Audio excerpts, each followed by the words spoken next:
বর্ষাকাল আসলে আসলে এরকম মাছ ধরতে যাওয়া হতো এক সময়, যে ছোট ছোট জালগুলা ফেলায় রাখতাম, নলবড়শি আর কি যেগুলোকে বলে, এগুলো ফেলায় রাখতাম। আবার যখন হয়তো সন্ধ্যায় ফেলে রাখতাম, সকালবেলা যাইতাম, কখনো আবার সকালে ফেলে রাখতাম, সন্ধ্যায় যখন উঠাইতাম। তো এরকম অনেক মাছ পাওয়া যাইতো আর কি এক সময়।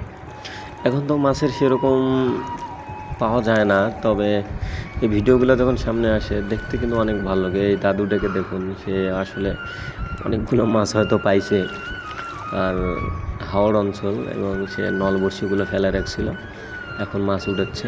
আলহামদুলিল্লাহ, মাশাল্লাহ, অনেক মাছ পাইছে। তো এরকম স্মৃতি কার কার আছে, যারা এক সময় এরকম আমরা যখন গ্রামে থাকতাম মাছ বড়শি ফেলাইতাম, এরকম পাওয়া যাইতো।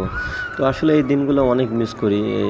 এই দিনগুলোকে আসলে আর ফিরে হয়তো পাওয়া যাবে না, এই জন্য অনেক মিস হয়। তো দেখুন যে দাদুটা অনেক মাছ পাইছে আজকে। তো তার এই মাছ মারাটা দেখে আসলে পুরনো দিনের কথাগুলো মনে পড়তেছে। তো মাশাল্লাহ, দাদু আজকে অনেকগুলোই মাছ পেয়েছে। এখানে একটা দেখেন, বড় একটা যে টাকি মাছ আর কি, টাকি মাছ পাইছে। তো বর্ষার সময় এই সময়টাতে বিশেষ করে কিন্তু এই মাছটাগুলো হয়, আর এরকমভাবে এই মাছগুলো ওঠানো হয়।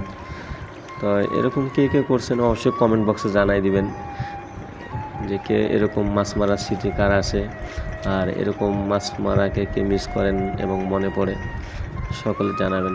দেখুন দাদা আজকে অনেকগুলো মাছ পাইছে, তবে বেশিরভাগ ষাঁটি মানে টাকি মাছটা বেশি পাইছে, দু একটা কই দেখলাম।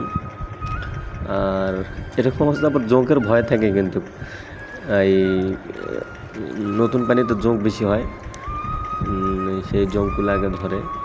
এরকম ফাঁসি জালও আমরা বসায় রাখতাম আর কি, যে ফাঁসি জাল, যেটা অনেক বড় আকারে ফেলে রাখা হয়, পরে অনেক মাছ ধরে।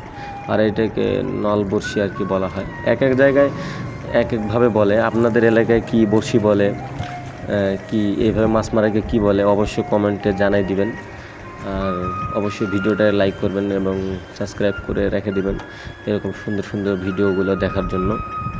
আশা করি ভিডিওগুলো আপনাদের ভালো লাগবে, এবং এই ভিডিওটাও আশা করি ভালো লাগছে।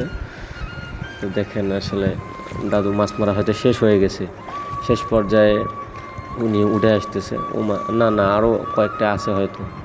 তো এগুলোর একটা ভালো বুদ্ধি, এগুলো হয় কি, মানে যেখানে রাখছি ওখানেই পাওয়া যায়, আর ঝামেলা কম। ছোট একটা ডান্টি, আর সেখানে লাঠি আর কি, আর সেখানে একটা ছোট সুতা এবং নল এবং কিছু খাদ্য দেওয়া থাকে, সেখানেই পাওয়া যায়।